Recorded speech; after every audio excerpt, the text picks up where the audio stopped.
Good morning my dear student teachers and parents. I am always praying for your healthy and happy life. और आपकी दुआओं से ही मैं अभी आपसे बात कर पा रहा हूँ, नहीं तो कई हेल्थ के इश्यूज़ हैं। मेरे प्यारे बच्चों, ये बहुत सारे बच्चों ने मैसेज किए हैं। मैंने आपको पहले भी बोला है थोड़ा क्योंकि पिछले 5-7 दिन से 24 आवर्स यही चल रहा है, तो कभी हेल्थ में ज़्यादा हो जाती है इशू, इसलिए सुबह से बच्चों को एक बहुत सारे मैसेज आए हुए हैं पिछले कुछ दिनों से। अबाउट मैंडेटरी है, सब्जेक्ट क्या है, एज का क्या है, तो एलिजिबिलिटी के साथ जुड़े हुए हैं। तो सबसे पहले मैं एक बात बताना चाहूँगा कि बेटे जो भी बच्चे जो हैं PM-SSS के थ्रू यानी कि SSS-JKL के थ्रू अप्लाई कर रहे हैं, रजिस्ट्रेशन कर रहे हैं, डॉक्यूमेंट वेरिफिकेशन करा रहे हैं, चॉइस फिलिंग करेंगे, तो मैं आपको ये बता देता हूँ, जिन्होंने CUT का वहाँ रजिस्ट्रेशन के वक्त क्लिक किया हुआ है, अपना रजिस्ट्रेशन नंबर दिया हुआ है, तो उसको दिल्ली यूनिवर्सिटी के कॉलेज नज़र आएंगे। जनरल स्ट्रीम्स के बच्चों ने उसमें पूछा हुआ है, और जिन्होंने नो लिख दिया है या नहीं किया है उसको दिल्ली यूनिवर्सिटी के कॉलेज नज़र नहीं आएंगे। तो पहले ये बात अच्छी तरह से याद रखना। दूसरे नंबर पर ये बच्चे पूछ रहे हैं कि एज के बारे में लिखा है। एज का आपको क्लियर बता दूं कि ये बिल्कुल यूनिवर्सिटी टू यूनिवर्सिटी की बात है। जैसे नर्सिंग में जो यूनिवर्सिटी है वो कई जगह पर जो है एज का उन्होंने रखा है 17 ईयर्स। तो अगर 17 ईयर से एज कम हो तो वो बच्चे को नहीं लेते हैं, ठीक है। ऐसा हमने एक्सपीरियंस से देखा है। अब जिनको 17 ईयर से कम है एज, और वो क्या करते हैं, इस वक्त अप्लाई करते हैं और रजिस्ट्रेशन करते हैं, डॉक्यूमेंट वेरिफिकेशन कराते हैं, कई बार कॉलेज में भी एडमिशन हो जाती है। लेकिन जब कॉलेज वाले अपनी यूनिवर्सिटी में डॉक्यूमेंट भेजते हैं तो वहाँ ये पॉइंट आ जाता है, और फिर बच्चा कई बार 4 मंथ 6 मंथ पढ़ रहा होता है, 2 मंथ्स फिर भी वापस आता है।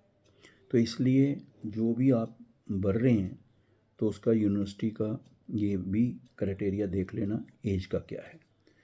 तीसरे नंबर पर बच्चे पूछ रहे हैं कि ये जो CUT का है और ये जो नीट के बारे में, बच्चों का नीट के बारे में पूछ रहे हैं कि सर क्या नर्सिंग के बच्चों के लिए नीट मैंडेटरी लिखा हुआ है, जो भी आप नर्सिंग के लेंगे।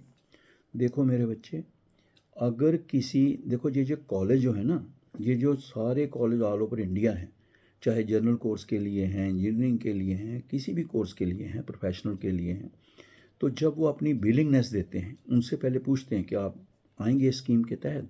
तो जब वो बिलिंगनेस देते हैं तो वो अपनी बिलिंगनेस में अपने अपने लिखते हैं क्या क्या इश्यूज़ हैं।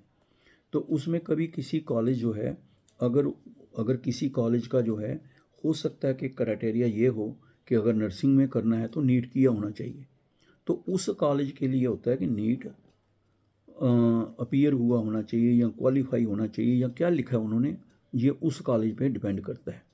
यहाँ तक PM-SSS के बच्चे नर्सिंग के लिए अप्लाई कर रहे हैं, उनके लिए नीट कोई कंपलसरी नहीं है, उसके बिल्कुल इसका क्लियर है, ठीक है।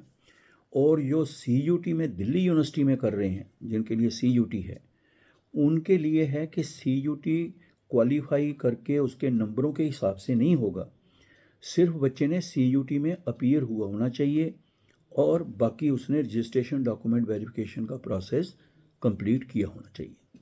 ये बेटे दोनों चीज़ें बड़ी इसके बारे में क्लियर है, जो बच्चों को मेन सुबह से इस डाउट में है।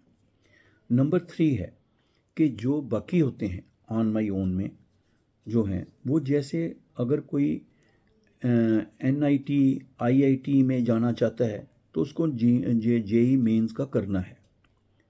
और उसी तरह से अगर कोई बच्चा सपोज करो मेडिकल के लिए भी जाता है, MBBS BDS के लिए, उसको भी नीट अपने लेवल पे क्वालिफाई करना है और स्कोर के हिसाब से ही अपने लेवल पे एडमिशन लेनी है।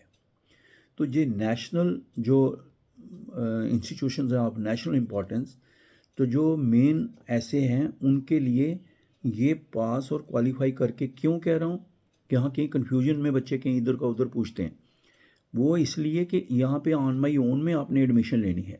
जैसे दिल्ली यूनिवर्सिटी में ऑन माई ओन कोई एडमिशन लेगा तो उसको CUT में खाली अपीयर नहीं करना, CUT क्वालिफाई करके अपनी सीट निकालेगा, वरना ऐसे नहीं होती। इस तरह ही मेडिकल का भी अपनी ही लेवल पे सीट निकालेगा।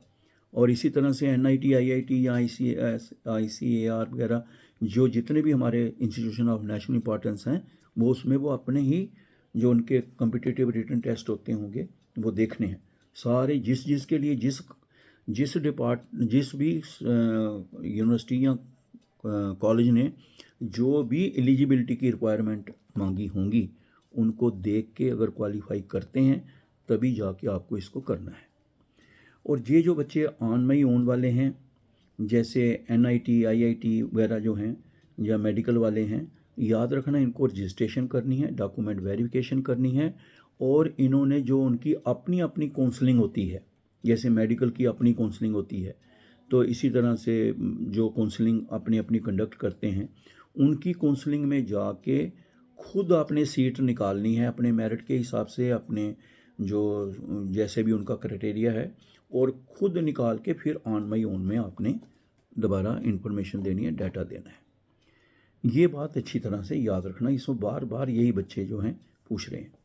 अब कई बच्चे ऐसे हैं जिन्होंने यही बताया कि रजिस्ट्रेशन करते वक्त ये गलत कर दिया, वो गलत कर दिया, मैंने वहाँ पर लिख दिया CUT नो, और अब वो नज़र नहीं आ रहे हैं, क्योंकि जब CUT आपने नो कर दिया तो CUT जिन कॉलेज ने अपनी रिक्वायरमेंट दी हुई है, तो बताओ वो आपको कैसे नज़र आएंगे, तो प्रॉब्लम तो होगी ना। तो इसलिए मैंने शुरू से सेहत ऐसे होने के बावजूद भी फिर भी मैं आके बताता हूँ, मुझे पता है, देखो जो रूल है ना, क्या क्या चाहिए, क्या क्या जर्नल सारी बातें बताएंगे, लेकिन मैंने आपको कहा कि पहले दिन से मैं इसके साथ जुड़ा हुआ हूँ और सारे 24 घंटे बच्चों के साथ 24/7 रहा हूँ। मुझे पता है कौन सी, मुझे इसका दुख नहीं होता अगर कोई, सपोज करो अगर कोई क्वालिफाई नहीं कर सकता, एलिजिबल नहीं है, तो रह गया, कोई बात नहीं। लेकिन जो सब ठीक है, लेकिन ऐसे किसी दूसरे को कहा तू कर देना और लाइटली लिया रजिस्ट्रेशन को, तो वो बच्चे जो हैं रह जाते हैं, फिर मुझे दुख होता है। अब कोई बच्चा कह रहा है कि रजिस्ट्रेशन के वक्त मैंने CUT का नो लिखा, अगर आपने नो लिखा है तो आपको वो कॉलेज नज़र ही नहीं आएंगे जिन्होंने कहा कि CUT के बगैर कम से कम बच्चे का होना चाहिए, उसका नंबर ही नहीं दे रखा रजिस्ट्रेशन का। तो ये मुझे दुख होता है। और जिन्होंने ऐसे कर रखा है, एक बात मैं आपको बताऊं, रजिस्ट्रेशन में अगर कोई गलती करते हैं तो वो कुछ मसला और होता है। अगर आप आगे प्रोसेस में कहीं आपका एप्लीकेशन में कहीं कोई ऐसा होता है, तो 2 दिन के लिए विंडो खुलती है, या करेक्शन आप कर सकते हैं अगर कोई गलती है। और क्योंकि मैंने पहले ही बोला, रजिस्ट्रेशन वाली बड़ी प्रॉब्लम होती है, जो आप रजिस्ट्रेशन वाला फॉर्म भरते हैं उसको बड़े ध्यान से भरना चाहिए। और उसके साथ ही ये भी आप अच्छी तरह याद रखो कि आपको मैंने 2-3 बार कहा है कि JK एडमिशन 2026 @AICT-India.org, इसमें अपनी ग्रीवेंसीज का, अपनी प्रॉब्लम का जो है मैसेज कर देना, ठीक है, मेल डालना, और ज़रूरत पड़े तो आप दोबारा भी मेल डालना। तो ये एक प्रोसेस अपना याद रखना। और फिर और मैं एक बात बताऊँ, आज सुबह से इतने बच्चे कह रहे थे, तो मैंने सबको कहा है, भाई आपको जब मैं हर जगह हर बार ये बता रहा हूँ, मेरा कोई ये कोई चैनल नहीं चलाता, कोई पैसों का, मैं जेब से भी पैसे खर्चता हूँ बच्चों के लिए। ये मैं इधर बोल रहा हूँ, वीडियो में बोल रहा हूँ, इसका मतलब होता है मैं कोई बच्चों के लिए कोई, मतलब ऐसा नहीं है कोई इसके में कोई बात, कोई ऐसा होता है कि मैं कोई ऐसा होता है ना जो इसमें क्या होता नहीं क्या यूट्यूब में कहते हैं ऐसे होता है प्रोफेशनल, मुझे तो पता भी नहीं है, ये बच्चों ने ही मुझे समझाया था बड़े साल पहले कि सर आप ऐसे करके बता दिया करो। तो मैं जो अंदर की बातें होती हैं ना, मुझे पता है क्या गलती करेंगे वो बताता हूँ।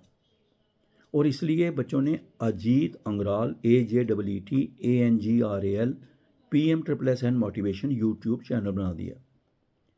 और इसको कोई पैसों के लिए नहीं चलाते हैं, मैं सिर्फ एक माध्यम है कि एक एक को क्या बताऊंगा, इसमें मैं अपनी बात रख देता हूँ जो सारे बच्चों को सुन लेते हैं। तो कितनी बार बोला है, इसको सब्सक्राइब कर लो, इसको ज्वाइन करो, सुना करो,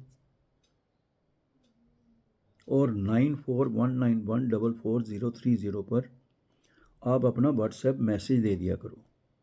और वो मैसेज ये नहीं है कि आप फ़ोन करेंगे तो फ़ोन तो मेरे से अटेंड नहीं होता, फ़ोन करेंगे तो फ़ोन का एक आपको जो मैंने बताया हुआ है कि वो मिलेगा नहीं जवाब, और दूसरे नंबर पर आपने अपना पॉइंट दे दिए होते हैं व्हाट्सएप पे, उसका भी मैं क्या करता हूँ, जब भी मुझे टाइम लगता है जो भी पॉइंट देखता हूँ उनमें से, और जिसका मुझे लगता है इसका ये बताना है बच्चे को ज़रूरी है, तो उसको इस माध्यम से वीडियो से थोड़ा बता देता हूँ ताकि बच्चे को कोई परेशानी ना हो।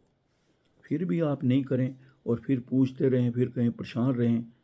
कितने बच्चों को मेरा काम है बच्चों को परेशानी का रास्ता दिखा देना, लेकिन वो परेशानियाँ जो सिस्टम में कहीं बच्चे से जो लग रहा है उनको परेशानी आ रही है, जो जानबूझ के कर रहे हैं, तो उसके लिए बेटे फिर उनको भी सतर्क रहना चाहिए और कई बार बहुत ज़्यादा सफ़र करना पड़ता है। तो मेरी बहुत सारी दुआएं, प्लीज़ अलर्ट रहें, चॉइस फीलिंग प्लीज़ फिर मैं कह रहा हूँ अच्छी तरह से करें, देख के करें। आपको जो कॉलेज लगते हैं, जैसे मैंने बोला आईटी में, सिविल में, है ना, बहुत कंपटीशन होता है, तो आपको बता रहा हूँ मैं। इस तरह नर्सिंग में कंपटीशन होता है, बी फार्मेसी में भी कंपटीशन होता है। तो ये बातों को आपने ध्यान में रखना है।